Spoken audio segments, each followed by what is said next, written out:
You. Good to see you all. What we have seen transpire in Los Angeles, California in recent days is shameful. Left-wing radicals waving foreign flags viciously attacked ICE and Border Patrol agents as well as Los Angeles police officers. These criminals injured police, threw rocks at police cars and officers, burned vehicles, shut down freeways, and lobbed Molotov cocktails, all because the Trump administration was removing violent criminal illegal aliens from the city. These attacks were aimed not just at law enforcement, but at American culture and society itself. Rioters burned American flags, chanted "Death to ICE," and spray-painted anti-American slogans on buildings. But President Trump will never allow mob rule to prevail in America. The most basic duty of government is to preserve law and order, and this administration embraces that sacred responsibility. Democrats like Governor Gavin Newsom and Mayor Karen Bass shamefully failed to meet their sworn obligations to their citizens. They didn't have the courage to do the right thing and protect law-abiding Californians from rioters. That's why President Trump deployed the National Guard and mobilized Marines to end the chaos and restore law and order. The mob violence is being stomped out. The criminals responsible will be swiftly brought to justice, and the Trump administration's operations to arrest illegal aliens are continuing unabated. When the initial immigration enforcement actions took place on June 6th, Mayor Bass took to social media to say she was deeply angered by what has taken place. Mayor Bass then embarked on one of the most outrageous campaign of lies this country has ever seen from an elected official, blaming President Trump and brave law enforcement officers for the violence. She accused heroic American immigration and customs enforcement officers targeting illegal alien murderers, rapists, and pedophiles of, quote, sowing terror in communities and disrupting basic principles of safety in our city. Around the same time, Governor Newsom claimed that immigration enforcement actions were causing chaos. That's how radical Democrats have become. Their opposition to President Trump has forced them to side with illegal alien criminals in their communities and violent rioters and looters over law enforcement officers who are just doing their jobs. Mayor Bass and Governor Newsom fanned the flames and demonized our brave ICE officers. Instead of defending their city and their state, Karen Bass and Gavin Newsom claimed that in order for the riots and the violence to stop, ICE needed to leave and immigration raids must end. In other words, the position of the Democrat Party is that the federal government is not allowed to enforce our laws and to arrest and deport illegal alien criminals. They're attempting to use a violent mob as a weapon against their own constituents to prevent the enforcement of immigration law. This is deeply un-American and morally reprehensible. President Trump received a clear mandate from voters to reverse the illegal invasion ushered in by Joe Biden's open border and to end the lawlessness represented by Karen Bass and Gavin Newsom's California. President Trump promised to carry out the largest mass deportation campaign in American history, and left-wing riots will not deter him in that effort. Sanctuary cities and states will no longer be allowed to shield illegal criminals from deportation. Just take a look at some of the illegal monsters who were taken off the streets in Los Angeles in recent days. A Vietnamese national, a known gang member with a conviction for second-degree murder. A Mexican national with convictions for child molestation who was armed with a dangerous weapon and had previous arrests for robbery and domestic violence. A Filipino national with convictions of rape, assault, burglary, and theft. A Mexican national convicted of statutory rape, narcotics violations, and hit and run. A Nicaraguan national with convictions for domestic violence and hit and run, and a previous arrest for willful cruelty to a child. And an illegal alien from Mexico who was arrested after allegedly throwing a Molotov cocktail at law enforcement officers during the Paramount riots on Saturday. He is now being charged with attempted murder. Law-abiding American citizens do not want these public safety threats living in their communities, no matter what Democrats like Karen Bass and Gavin Newsom may claim. And let this be an unequivocal message to left-wing radicals in other parts of the country who are thinking about copycatting the violence in an effort to stop this administration's mass deportation efforts. You will not succeed. Any lawlessness will only strengthen this president's resolve to defend the majority of Americans who want to live their lives peacefully, free from the fear of violent criminal illegal aliens. As President Trump said, order will be maintained and illegal aliens will be expelled from our country. In economic news, the latest Consumer Price Index inflation report came in today below expectations again. Since President Trump took office, inflation has come in below economics expectations every single month. Core inflation held steady and remains at the lowest level since March of 2021. Wage growth remains strong. The average private sector worker is on track to see their real earnings increase by around $1,200 adjusted for inflation. And prices continue to fall for everyday Americans. Energy prices fell from April to May. Gasoline has fallen each month since President Trump took office, down 12% over the past year. And prices for meat, poultry, eggs, and fish are all down from April to May as well. Under President Trump's strong leadership, America is beating Joe Biden's record-high inflation crisis. And once the One Big Beautiful Bill passes, our economy will boom like never before. This bill is the largest tax cut for middle-class Americans in history. The One Big Beautiful Bill gives a 15% tax cut to working Americans and families will see increased take-home pay of $10,000 per year. The One Big Beautiful Bill expands the child tax credit to $2,500 for more than 40 million American families with children. And the One Big Beautiful Bill cuts taxes for overtime workers, saving them nearly $2,000 per year, and ends taxes on tips, saving tipped workers nearly $2,000 per year as well. All of these provisions are broadly popular with an overwhelming support from the American people. We need Republicans in Congress to finish the job and send the One Big Beautiful Bill back to President Trump's desk for his signature as soon as possible. With that, we'll get to questions. I'm sure you have many of them today. Here in our new media seat is Elizabeth Mitchell, the White House correspondent for the Daily Signal, who's not afforded a seat in this room, but today she is. Thank you, Elizabeth. Thank you so much, Caroline. I have two questions, if that's Sure. okay. First, a few Republicans on Capitol Hill are suggesting that President Trump scale back deportations, even as ICE is reportedly gearing up for raids in 5 more Democrat-led areas. Would anything dissuade President Trump, and would he consider sending in Marines if anti-ICE violence occurs in these cities? Well, I think I may have just answered both of your questions with my opening monologue. The Trump administration is going to continue the mass deportation effort that the president promised the American public. Many of you were at those rallies in cities and communities across the country when the president spoke about his commitment to removing violent illegal criminals and anyone who has broken our nation's immigration laws from American communities. And God bless our ICE and Border Patrol who are working hard on that effort. This administration is going to continue that. And it's part of the reason we do need the One Big Beautiful Bill to pass as well, may I add, because the bill provides funding to hire more ICE agents and Border Patrol agents, more personnel on the ground to conduct this important public safety work.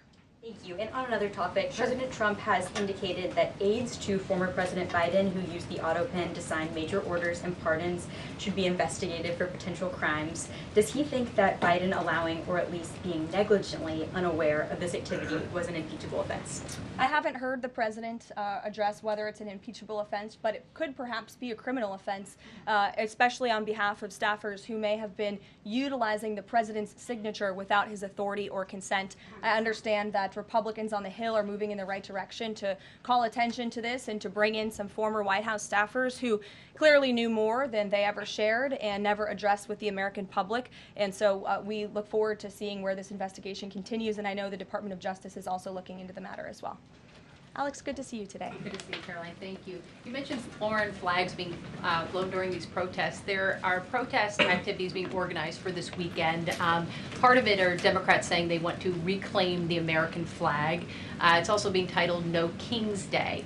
Does the president see himself as a king, and does the White House expect to see American flags being flown during these protests this weekend? The president views himself as the president of the United States of America. This is a constitutional republic, and we want to see all of our citizens be proud of the country in which they are given the privilege and the blessing to live. And I think that those images of foreign flags being waved with, by illegal criminals and by violent rioters in the face of cars blowing up and of flames in the city. I have photos of that here to show you with this violence and destruction that occurred is an image that Governor Gavin Newsom owns. This is his city, and President Trump saw these images, and he said that is not going to be accepted or tolerated, and hence why he deployed the National Guard and United States Marines who have helped to quell that violence. If I can ask another. Sure. If the president does end up deploying any National Guard members, perhaps Marines, to blue states, would he be in contact with the governors prior to this? Would it be necessary? Well, President Trump was in contact with Governor Gavin Newsom despite some of the claims he's made in the last couple of days. The president called the governor on Friday evening and told him to let law enforcement in California do their jobs. And the Los Angeles Police Department, by the way, are fantastic people. They are trying to do the work that they've so bravely signed up to do to enforce the law, but they have been kneecapped by incompetent Democrat policies and Democrat politicians who do not allow their local law enforcement to correspond and coordinate with federal immigration authorities. And so the president gave Gavin Newsom a warning and said, get it together. 24 hours later, we saw more images like this. We heard about Border Patrol agents who were being the target of rocks. These illegal criminals were throwing rocks at our Border Patrol and ICE agents, and so the president made the decision to federalize California's National Guard. Stephanie. Thank you. Two questions on the China trade deal, if I may. Sure. First, will the president formally sign the trade deal, and if so, when? Secretary Lutnick sort of alluded to the fact that it might be in a couple of days, but I'm curious if there's anything more specific to read out. Sure. Well, I do have more specifics for you. I spoke to the president about this. He spoke to his trade team, who did a fantastic job negotiating this on behalf of the United States and meeting with their Chinese counterparts. The president is talking to them about the details of it now. But what the president heard, he liked. China has agreed to open their markets to the United States separately of this deal. And when it comes to this deal, we're going back to the terms that were agreed upon in Geneva for the release of some of those critical minerals and the magnets from China to the United States. And we have agreed to fully comply with the Geneva Agreement as well. So the president is reviewing the details of that with his trade team now, and you'll hear more from him, I'm sure. And then the second question, on tariffs, Secretary Lutnick suggested that the tariffs would remain unchanged with China. I'm wondering if there's any room for them to negotiate even lower, or if this is the floor. I won't get ahead of any further negotiations. We're in a great place right now, and I would add that this is the result of a lot of hard work from the president and his team, and the president has a good and respectful relationship with President Xi, and as you know, they had a direct conversation which led to this success that the president announced on Truth Social this morning. JJ. On North Korea, has the president tried to resume dialogue with Kim Jong-un? There's some reporting that the president sent a letter and tried to give it to Kim Jong-un through some North Korean diplomats through the UN, and they declined to take it and send it to Kim Jong-un? The president remains receptive to correspondence with Kim Jong-un, and he'd like to see the progress that was made at that summit in Singapore, which I know you covered in 2018 during his first term. As for specific correspondence, I'll leave that to the president to answer. Sure. Good afternoon. Yeah, thanks. Back to the trade deal negotiations with China. Jimmy Lai, as you know, is a pro-democracy advocate, Catholic, sitting in solitary confinement in Hong Kong as we speak. His family believes he may be close to death. Did his name come up, Jimmy Lai's name come up in these negotiations with China? Not to my knowledge. I understand the negotiations were very much focused on our trade and economic relationship with China. Does the president believe he can free Jimmy Lai from prison? I'll check with the president. It's certainly an important issue, and I'll get back to you. Thanks, Caroline. The president said yesterday that paid insurrectionists were behind or were involved in the protests in Los Angeles. Does the White House have any more details about who they believe is paying these protesters? The president spoke about this last night when he returned from Fort Bragg, because frankly the president has a lot of common sense. And if you look at some of the imagery that we have received from the Department of Homeland Security and ICE and law enforcement who are on the ground, you will see boxes and boxes of very professionalized masks and rioting equipment being dropped off for these protesters. So it's a good question the president is raising, and one we are looking into, about who is funding these insurrectionists and these rioters and these protesters and these illegal criminals. And I have updates for you on the numbers, by the way. Since June 6th, there have been 330 illegal aliens that have been arrested as part of these riots in Los Angeles. 113 of those illegal aliens had prior criminal convictions. And overall, and this includes arrests of American citizens, there's been 157 people arrested for assault and obstruction-related charges, including the attempted murder of a police officer with a Molotov cocktail. So who is funding these illegal aliens who are coming in with this very professional riot gear? It's a question everyone in this room who cares about truth should be asking. And we encourage your help in trying to get to the bottom of that question. Indina. Thank you, Caroline. About Elon Musk, he issued an apology this morning. Has the president accepted the apology, or does he think it's too little too late? The president acknowledged the statement that Elon put out this morning, and he is appreciative of it, and we are continuing to focus on the business of the American people. And has the administration started a review of Musk's government contracts, something that the president said he's considering? What do you mean by that? Has the administration started a review of the contracts that Musk and his companies currently have? No efforts have been made on that front as far as I'm aware. And just one more, if I may, on just everything sort of we've seen so far with the president's response to the LA protests. There is criticism that seems to suggest that the president responded the way he did because it was a deliberate, calculated attempt to sort of shift focus away from his feud with Musk. How would you respond to that? The president responded to the LA riots, condemning the violence from Musk. That's an incredibly disingenuous attack. The president saw images of Border Patrol and ICE agents being hailed with rocks and Molotov cocktails. He saw vehicles being burned to the ground with illegal aliens flying foreign flags, and that's what prompted the president to have this response that has clearly worked, because last night in Los Angeles you didn't see many of those images. And I would add the governor and the mayor need to actually do more. I know Gavin Newsom had a big address to the nation last night. I guess he thought that's what it was for maybe his future political ambitions, but he spoke a lot of words. We haven't seen action. California has been a mess for years because of the incompetence of Gavin Newsom, so the president was responding to that only. Caitlin. Caroline, 2 questions for you. Sure. Over the weekend, Secretary Newsom sent a memo to the Pentagon asking Secretary Hegseth to have and direct the military that's on the ground in LA to arrest and detain what she said were lawbreakers.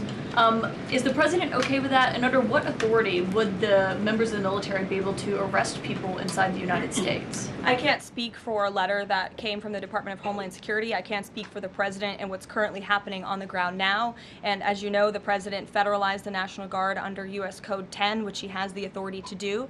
And our United States Marines and the National Guardsmen and women who are on the ground right now are helping to create a peaceful environment for ICE and Border Patrol, who were being, again, hailed with rocks, who were being violently and viciously attacked. They needed reinforcements, and so our United States Marines who are on the ground are providing those reinforcements to ensure the environment is peaceful so that these raids and deportations can continue. But he realizes they can't actually arrest people unless he invokes the Insurrection Act, which, I mean, seemingly was not something that was in Secretary Newsom's memo, a clear distinction she did not make there. Again, you're trying to conflate a letter that was sent to the Department of Homeland Security to the president's legal authority. The president understands the legal authority that he invoked, and that's the current situation right now. When it comes to federalizing the National Guard, what is the specific criteria that the president is using for when he's deciding to do that, and in which states? The president was asked and answered this yesterday. He wants to see an end to the chaos and the violence. He doesn't want to see law enforcement officers being attacked. He wants to see peace. He wants law-abiding Californians to be able to bring their kids to school, to be able to go to work without seeing this violence in the streets. That's what the president's hoping for, and that's why he's taken this action. John. Thanks a lot, Caroline. 2 questions on 2 separate topics. One has to do with the military parade taking place here in Washington this weekend. There's a lot of security around the White House complex, around the Capitol complex, even along the tidal basin. Is that just proactive? Are you expecting anything in particular in terms of unrest like we've seen in Los Angeles? These are proactive security measures to protect those marching in the parade, many of whom will be veterans and our brave men and women in uniform and Gold Star families. There's going to be military families from around the country who are flying into this parade. And of course, it's to protect the spectators who will be enjoying this incredibly patriotic show on Saturday, and I hope you all join us there. And then secondly, Secretary Pete Hegseth testified on the Senate side of the Capitol today, Yes.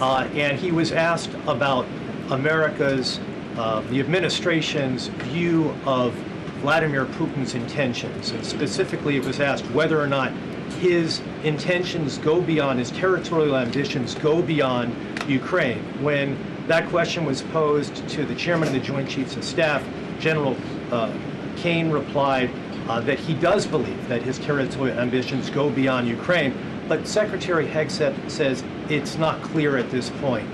How does the president view this issue?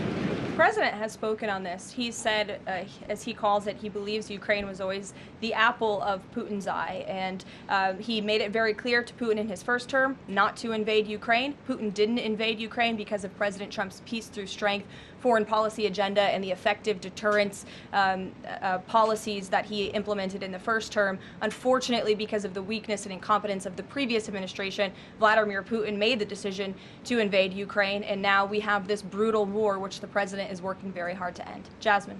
Thanks so much, Caroline. The president warned that any protests on Saturday would be met with force. Can you clarify what kind of protest President Trump does support or find acceptable? The president absolutely supports peaceful protests. He supports the First Amendment. He supports the right of Americans to make their voices heard. He does not support violence of any kind. He does not support assaulting law enforcement officers who are simply trying to do their job. It's very clear for the president what he supports and what he does not. Unfortunately for Democrats, that line has not been made clear, and they've allowed this unrest and this violence to continue, and the president has had to step in. One question. So if there were peaceful protests on Saturday for the military parade, President Trump would allow that? Of course the president supports peaceful protests. What a stupid question. Raquel. Thank you so much, Caroline. Raquel, and then I can go to you, Francis. Go. Thank you so much, Caroline. I have two questions. One about Israel. Yesterday, the U.S. ambassador to Israel said the U.S. no longer is pursuing the goal of an independent Palestinian state. Can you confirm that the president is no longer supporting a two-state solution? And is President Trump considering diplomatic action against countries who takes action against Israel during next week UN conference?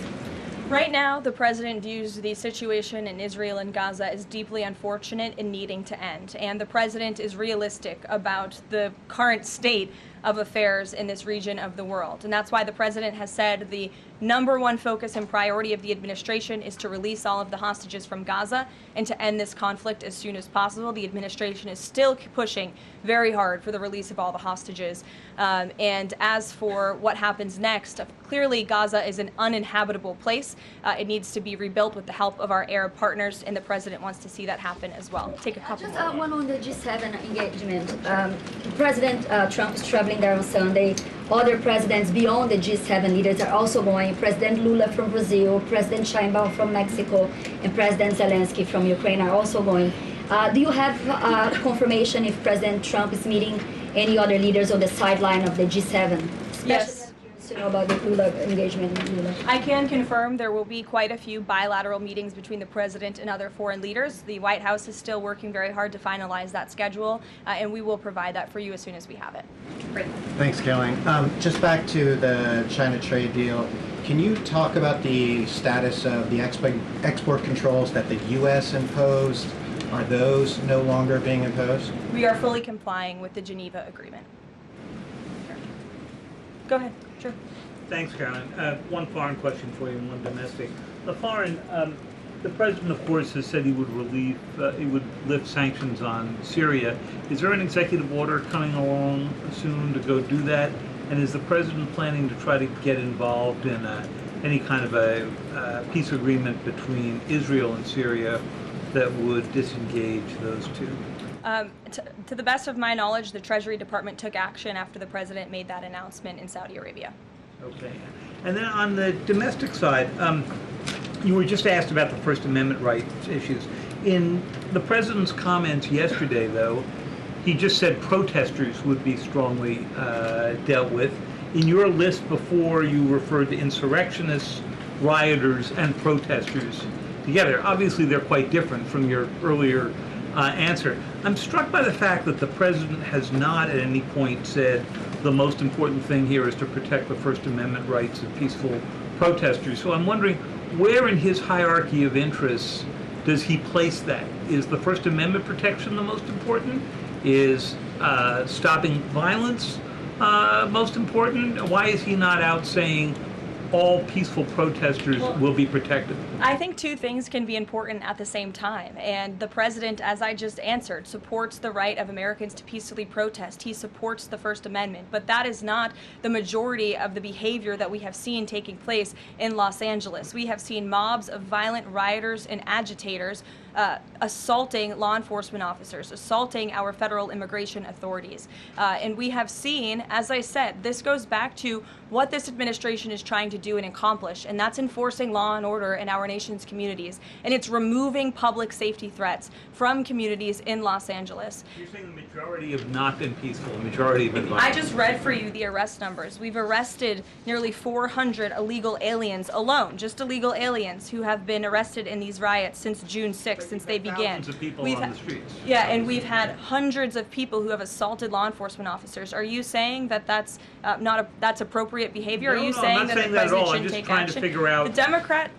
The Democrat governor and the Democrat mayor of Los Angeles have failed their citizens. And the majority of Americans, the majority of Californians do not want to see law enforcement officers being assaulted in the streets. And thankfully, the president took action and stepped in to protect our federal law enforcement agents, to protect federal buildings, to protect the federal mission of deporting illegal criminals off of our streets. And that mission will continue every day as far as we're concerned. Thank you, guys.